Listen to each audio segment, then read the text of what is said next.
Kwa hivyo, having said that, I want to take this opportunity to give 3 reflections on why we are here today, and then we will finish. The first one is on the place of young people in our national development today and in the future. Many people have said many things, but what is not deniable is that young people are the present and the future of our nation, and indeed any nation. And therefore, when young people insist, for those of us who are older, when young people insist that they do not want to be just at the decision-making table, but they want to be in the meeting and making decisions. The reason they do that is because they are the present and the future of our nation. And therefore, the young people of Kenya must know that we in government understand how important the youth of Kenya is to the present and the future of our nation. We must demonstrate by action, those of us who have been given responsibilities, positions of responsibility and decision making, that as we discharge our responsibilities, young people must have their voice heard, but not just their voice being heard. Their input must be put into action. They ask us to do, because they have a bigger stake than all of us in our country's stability. Young people have a bigger stake in our country's stability and progress. Why? Because they have a longer lifespan ahead of them than the older people.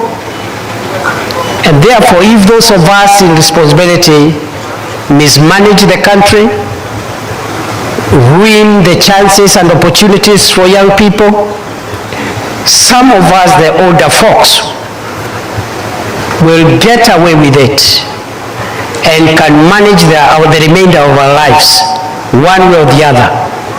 But the young people will have no country, no opportunity, will have destroyed their lifetime. And therefore, young people have a right to demand that the right decisions be made for the country, currently, and decisions that have an implication in the future.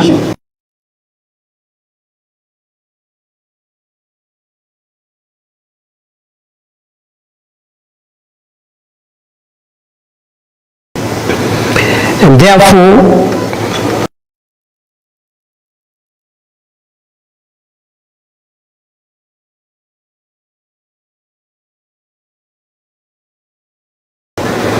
I want to support what the speakers who have spoken before me have said.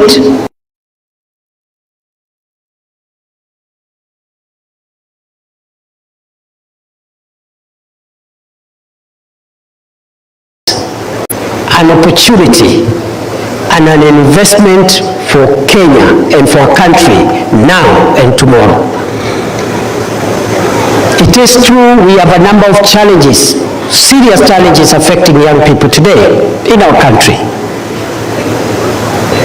But the big numbers of our young people, fairly educated, well-skilled, maybe without as much opportunity as some of us had opportunity earlier. That big number of well-educated and skilled young people for our country is Kenya. It is not a burden. It is not a crisis. The second reflection that I want to put across is what we are doing is to prepare the youth to take their role in society. So we are doing reforms across the education system from pre-primary education to university education, end to end. And when this government was put in office in 2022, our manifesto commits to relook at our education system at all levels with a view of reforming it, modernizing it, making it adaptable to the changing world, the complexities of the 21st century. And in this regard, you are aware, just under 3 years ago, there was hue and cry about the efficacy and relevance of what was then called the curriculum, CBC. The president puts up a presidential working party made up of eminent Kenyans with representatives from all the shades of opinion within the education system to look at our education system end to end and propose reforms. That working party, the presidential working party, brought a number of changes. Some of them we are implementing, others we are adjusting, because after implementing them for a year or so, we have realized there is need for fine-tuning. CBC, there was a big crisis during the 2022 presidential campaigns. Everywhere we went, the members of the public, especially parents, used to tell us, scrap CBC. From Mombasa to Busia, from Namanga to Moyale, scrap CBC. But today, we have been able to refine, fine-tune, remove bottlenecks in the CBC, and we have now come with a broader concept of public education, which we are not just calling CBC, because CBC is just a curriculum, it's just content. We are calling it CBET, that is competence-based education and training.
Reforming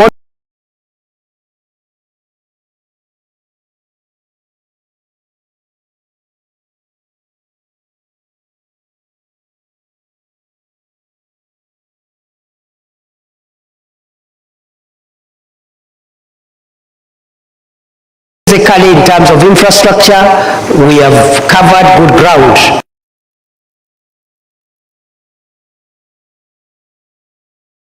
We can now transist our junior secondary school graduates into senior school, where they'll take pathways, not the way we've been doing it, where everybody goes to high school to study everything, but to take pathways. The last 3 years of schooling before university will involve pathways either in STEM, science, technology, engineering, and mathematics courses, or pathways in humanities, and social sciences.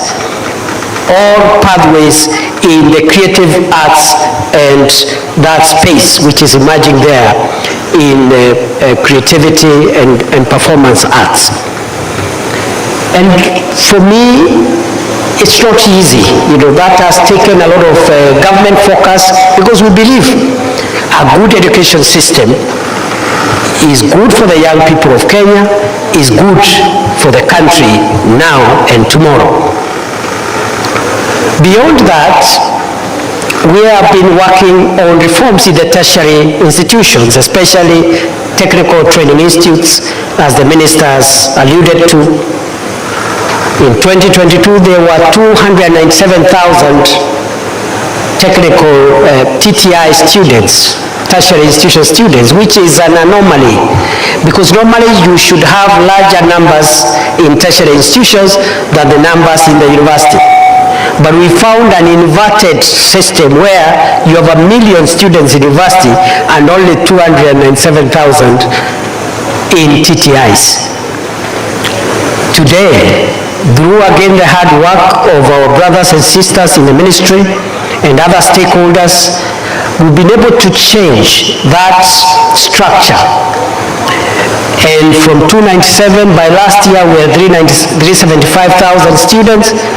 This year, we have hit 700,000 students in TVETs, and next year, we'll take down that number to 2 million. That has not happened by itself. It has happened because it's a deliberate policy intervention by government. At the TVET level, we have introduced a number of measures that has helped us. One is the modularization that the Minister for Education has spoken about, where you don't have to come and stay for 3.5 years in a TVET institution. If you need a course for 3 weeks, and then you go and work, then you come and add another course later, you can do it module by module. Then you interface between work and education, so that you start earning early as a young person. There is no need of locking you up in a TVET for 3 years, when you can work and earn and start empowering yourself early. That modularization is a game changer and is part of the reforms that we are steering to make sure that we respond and to the modernization of our education system. We have also introduced, again, the recognition of prior learning policy, where we have many young people who may not be as fortunate as the students of Pwani University, or as I was when I was a youth. They don't have any formal training. They don't have any formal certification. But God has granted them with certain skills, talents, naturally. They can put together a table. They are actually carpenters, but they have no certificate, because they have never entered anybody's polytechnic. Don't we have young people like that in the countryside, everywhere? Some are electrical. They can put together electrical appliances and do some work, but they have no certification. Some are mechanics. They do basic repairs of the vehicles. They are not certified. We have said those ones, many of them are in a sector we call Juakali. The people you see doing work in Juakali, many of them have no formal certificate. So the recognition of prior learning helps those people for a short period, 3 weeks, 4 weeks, 6 weeks, to go to a TVET, be assessed by government quality assurance institutions like NITA and the others, get certified by the institution, but in a shorter period of time. They don't have to waste 2-3 years for something they already know. The only thing they didn't have is the certification and the formalization of that knowledge, the recognition of prior learning, modularization. Those are game-changing interventions of the William Ruto administrations around TVETs. We have also introduced dual training policy, where we are saying young people who are in the tertiary institutions cannot graduate just by studying theory, especially for skills and practical subjects. They must have exposure, industry exposure, in a practical situation. And so it's a must before you graduate. Part of your learning will be theoretical, part of the learning will be practical. So we are making sure we attach them to government projects. And when I say government projects, national government projects, county government projects, private sector projects, to make sure before they graduate they are ready for the job and they have not learned in theory only. And so that tertiary space, we are revolutionizing it. We are adding equipment in our TVETs and so many other things that I do not have time to narrate. At the university level, we are looking at the funding of higher education. Because by the time a student is qualified to join university, they are fairly formed up. That is like the tail end of the education ecosystem. So we need to ensure 4 things in higher education: access, affordability, relevance, and quality. Those are very key things that underpin a successful higher education, university education system. University education must be accessible to as many qualified students as possible. It must be affordable to those who are qualified. The subjects must be relevant to the needs of today and tomorrow, so that you don't teach students old things, things which are never relevant, the things of I don't know which century there, and you're trying to teach technology that is already, overtaken by events. That's why I was happy to hear Professor Kahindi, Vice Chancellor, mention that they are incubating learning around young people getting trained and educated around machine learning, artificial intelligence. That is the future. That is where those are the cutting edge issues that require the attention of our education system. We must make sure our education system at the university is accessible, affordable, relevant, and of high quality. I know we are still tidying up that funding space. The Vice Chancellors tell us there is improvement. Even with what we have implemented, there is a bit of improvement in terms of making sure that our universities do not become insolvent, as was happening. But still, we have issues around the means testing instrument that you're using and the banding of students in different categories, work in progress, but we are going to get there shortly. So we are looking at university from pre-primary to university as a way of modernizing our education system. That's how you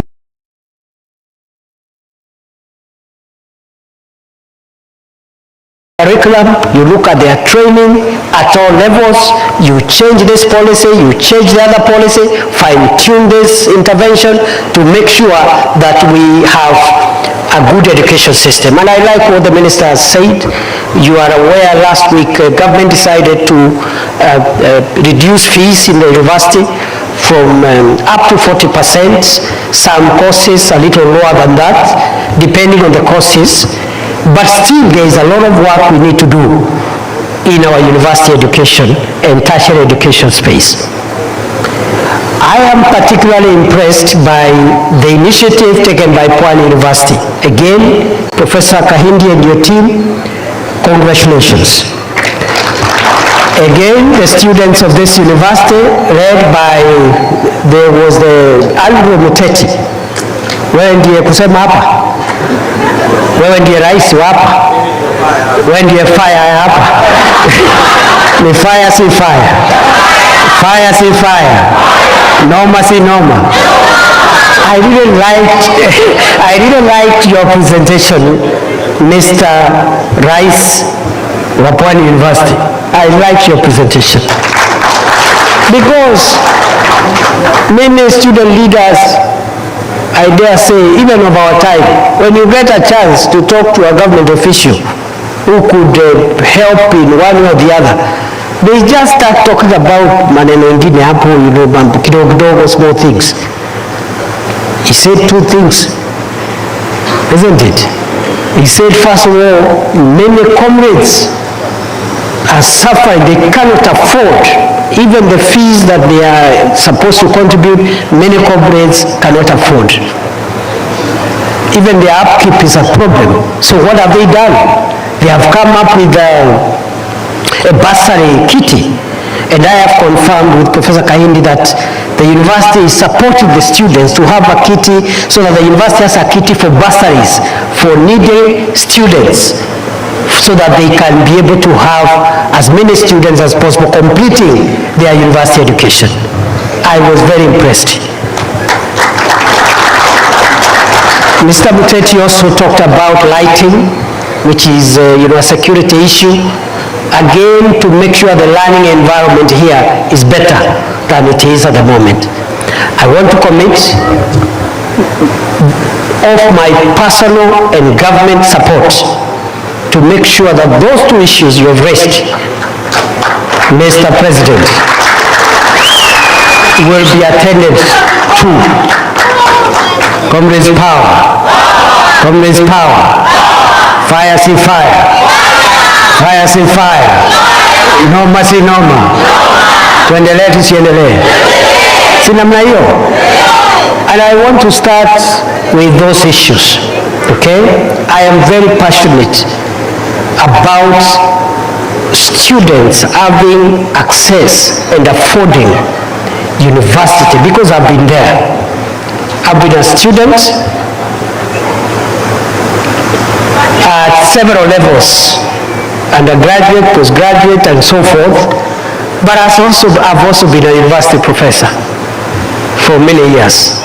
So I understand what it means for a student to be supported, especially those from underprivileged backgrounds, to be supported a little bit, to afford it, to finish their education. Now, I am told the students have already contributed 500,000. And the university, Professor Kahindi has told me the university has matched the students' effort with another 500,000. That is 1 million, isn't it? So, I want to match both the students and the university's contribution by an extra 1 million shillings to that kitty. Okay? But I also want to challenge you. That's not enough, because that money is not enough. I know the needs are too many for a large university with 8,285 students. The needs are many, because I know our country well. So, first, iko 500 ya wanafunzi, 500 ya university, na 1 million ya deputy president. Hiyo ni milioni ngapi? Hiyo milioni ngapi? I want to come back here after the International Youth Week. It's ending next week on Tuesday. The following week, I want to come here for two things to this university. For two things. One of them I'll tell you later, just now. But the other one, which I'll tell you now, I'll come here so that now, before you start distributing that 2 million, I will come back, and I will not come back alone. We'll come with Waziri Mvurya, Waziri Joho, and the other PS, and the other minister, and a few friends. We support further. Before you distribute that money, we again boost it. Because when we are out there and we are doing empowerment for small-scale traders, your parents, it is the same thing we need to do with the students here. so that as your parents struggle there to expand their businesses and have more income, we also empower you to get a good bursary scheme. And Mr. Vice Chancellor, please, I want that bursary scheme for Pwani University to be a model which we can replicate in other universities across the country. So I'll give you a date before the next 10 days or thereabout, after the Youth Week is over. We start with Pwani University. By that time, we'll have 2 million, and then we look for more money. And we'll be doing that every year. We'll be topping up hiyo maneno every year. Tuendelee tusiendelee? Ama namna gani? Pwani hoye. Kwa hivyo, other universities think about the students who, even if there is all these policy interventions we are making, they still cannot afford the little that they are required to input. So one way of a university showing empathy to the needy students is having a bursary scheme which helps the needy students.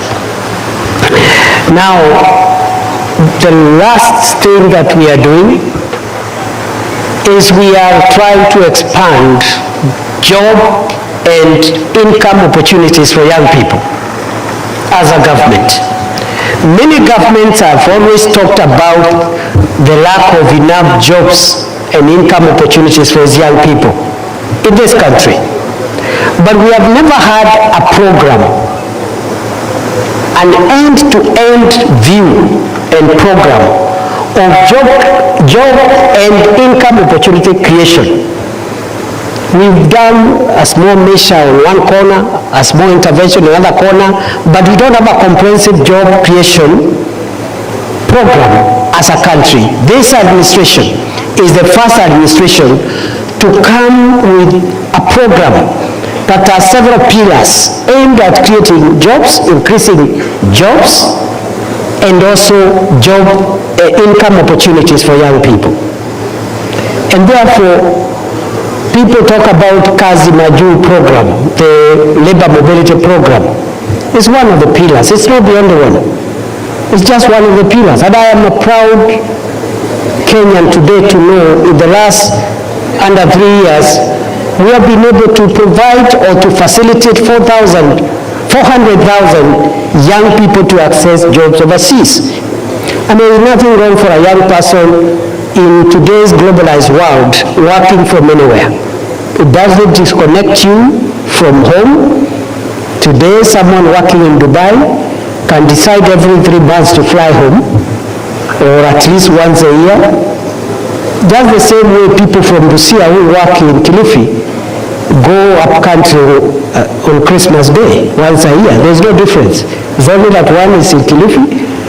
If you have 2 young people from Busia, and one is working in Kilifi, another one is working in Dubai, they will all go home on Christmas Day to Busia. So there is no much issue. Those who can get jobs abroad, we have a program called the Kazi Maju program, and already 400,000 young people have got opportunities. We need to expand into 500,000, 600,000, even 1 million young people. It is possible. Once we sign more bilateral labor agreements, we have already done around 6. If we do the remaining 13, we should be able to expand it to 1 million jobs through Kazi Maju alone. But we also have other programs. We are still hiring in the public service. We are hiring teachers. This is the government, I dare say, this is the administration that has hired the highest number of teachers in the history of Kenya. The statistics are there. We have hundreds of thousands of unemployed teachers. That is a fact. But it's also a fact that between 1963 and 2021, the whole country for 60 years had employed slightly over 300,000 teachers for primary and secondary schools. The statistics are there. Just ask TSC how many teachers we had by 2021. Slightly over 300,000. This administration in under 3 years Already we have employed 76,000. In December, we'll employ another 24,000. We will have mopped out from the pool of unemployed qualified teachers 100,000 teachers in 3 years. 30% of all the teachers employed since independence. Sijui kama tunaelewana. And we saw this in our manifesto. We've not just come out and decided we want to employ teachers. We discovered we have unemployed graduates. We discovered there is a deficit in terms of staffing. We committed in our manifesto to employ 116,000 teachers in 5 years. In 3 years, we will have done 100,000. We will be left with 16,000. We will meet the commitment in our manifesto and surpass it. And you hear some people loitering around, harassing and just inciting young people how this government has done nothing. Those are the facts. But we have other interventions that we are doing to create jobs at home, kazi kwa ground, touching on young people, not just university graduates, but also other young people who could be graduates of TVETs or even graduates who somehow could not go very far. Kazi Mtaani is back this month. It will offload 200,000 young people in the first year alone from the unemployment realm. And we will sustain it, we will not stop it. We will sustain it because there is enough work to be done to clean our environment, to clean our towns and urban centers. Even as we continue with affordable housing, we are realizing our country is becoming more and more urban. And in the next 15 years, 60% of Kenya is going to be urban. It is that serious. So we have kazi mtaani.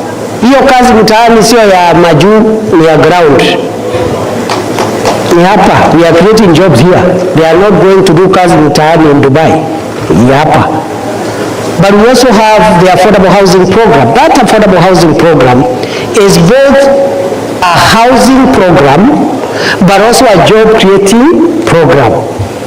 Already 300,000 young people have been absorbed in the program of constructing affordable houses and markets across Kenya. And these are different jobs. We have structural engineers in those sites, we have architects, we have quantity surveyors, we have fundis, wambao, masons, we have electrical engineers, we have everybody, even what Yamkono are there. Again, 300,000. The ICT hubs we are building, we are creating jobs from mtandao. Again, the figures are looking good.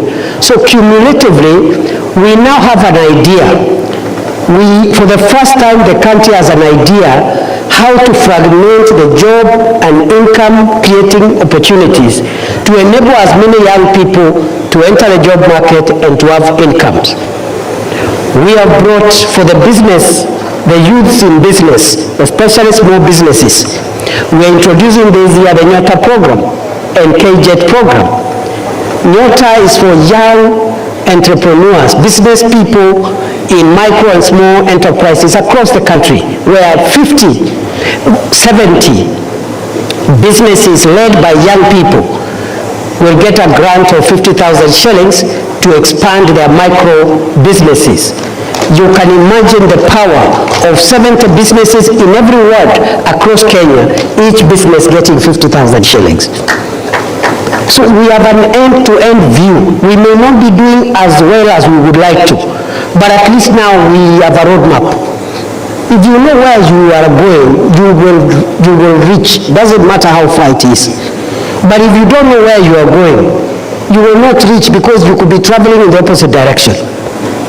Isn't it? If you know where you are going, it doesn't matter how far your destination is, you will reach there.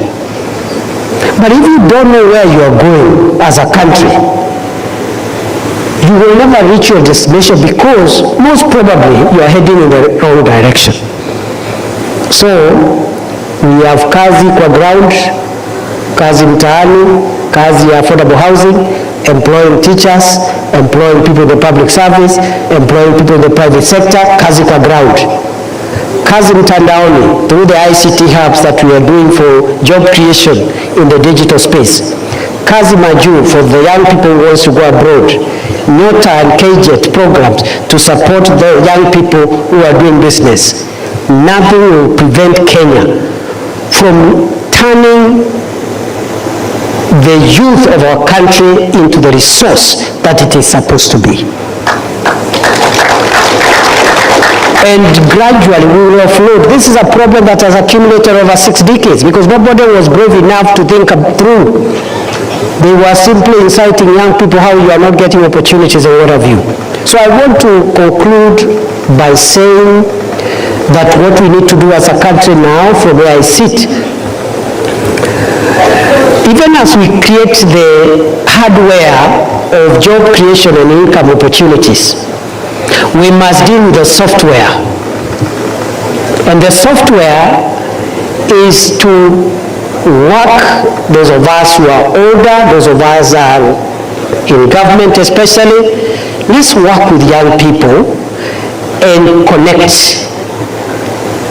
with them. First of all, we need to understand them. We need to also tap into their expertise because today's young person is much more knowledgeable than us who went to school earlier. That is the truth. Many adults don't want to accept. Young people are more educated. They have greater access and exposure to technology, to, early. Some of you saw a computer when you were writing your PhD. Some professors seated here. Yeah. Some of you wrote your thesis using a typewriter. Now, today kids in primary school can use the computers very easily. So, today's young person is not the young person of 1970 and 1980. More educated, more powerful, they know more than us, we must accept. They may not know everything, but they know more than us, especially the things that have come up during their generation. Some of us are trying to catch up.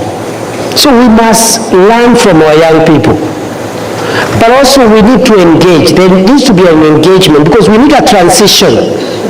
Those of us who are talking to you from here today, we have a shorter lifespan, a shorter working time frame ahead of us than most of you have just started or even have not started. But we need a transition. We cannot just have a commotion and just some disruption. We are going to, as national government, to have a framework for engagement with the young people of Kenya of all shades, those in universities and tertiary institutions, both in informal job settings, those in the countryside, those in the urban areas, so that we can understand and learn and tap into what the young people of Kenya can offer their country. It is not true that young people, because they have not started working, they don't know anything. They know a lot, and perhaps much more than the older people know. And therefore, we are going to start that engagement. And that engagement, I want to start it here from Pwani University. So when I'm coming back for that bursary, maneno, I want us to have a proper town hall with Pwani University comrades. Na msiogope, mtuambie mambo yote ile maneno mnataka kutuambia. Because we need to engage with you. Tell us. Ila tu tunaomba ni the culture of violence and rudeness does not take anybody anywhere. All over the world, you can get very far through constructive engagement. The world has changed. The time when violence used to be one of the methods of resolving disputes, that time is gone. So let us engage, let us listen. Many of the things that young people are saying are actually right. They are telling those of us who are in office that corruption and stealing public money is a bad thing and it should stop. Isn't it? Any person entrusted with public funds who is siphoning those funds and diverting them to private use, that person is not just an enemy of young people, it is an enemy of Kenya. Because you're stealing the future of the nation. And some of the things that young people are saying, they are right. Our prayer is that modalities of saying these things be streamlined and keep quiet about it. And in the next 1-2 years, you're going to see a lot of changes.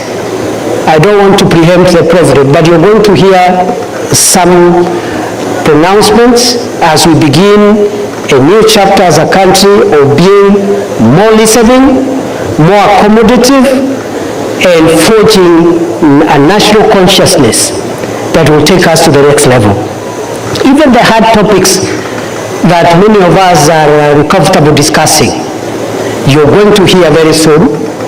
We will start having those conversations on the hard issues of accountability, hard issues on the fight against graft and stealing of public funds, the hard issues about how those in authority treat citizens, and how security agencies engage with the people, how do the rights of people, how are they moderated. But in the process, we'll also have a very difficult conversation on how the exercise of rights must not injure the national good and hurt innocent people who have nothing to do with what you are aggrieved about. Long time ago, I used to be a university professor, so that's why I've taken that long, but I've finished. I look forward to engaging young people, not just of this university or our higher education institutions, but also our young people who may not necessarily in our institutions, but they are out there and they are looking for the government to listen to them. They are looking for the government to adjust the things that they think we are not doing right. I am going to be part of the solution, just like it was said earlier that we need to be part of the solution, all of us, and stop the blame game. Don't allow young people,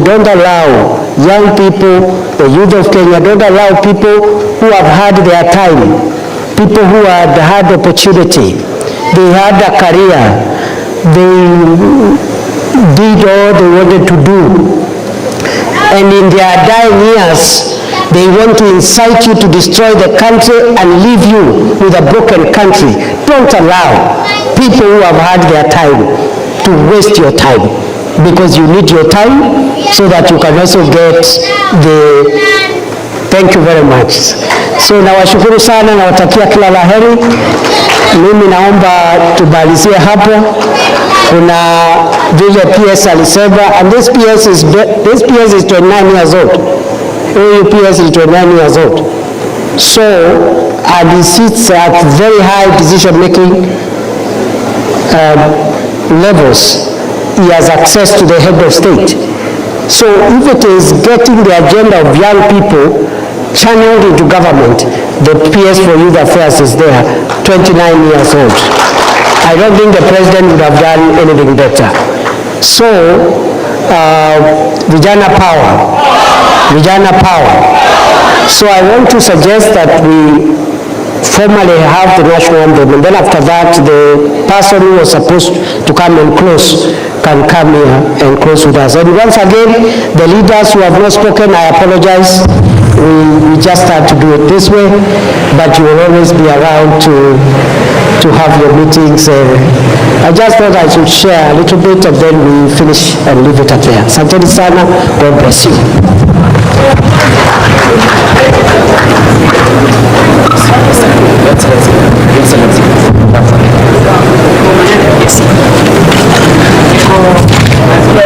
Your Excellency, sir, courtesy of the office, I will request that the Sports Cabinet Secretary as well as the PS for Youth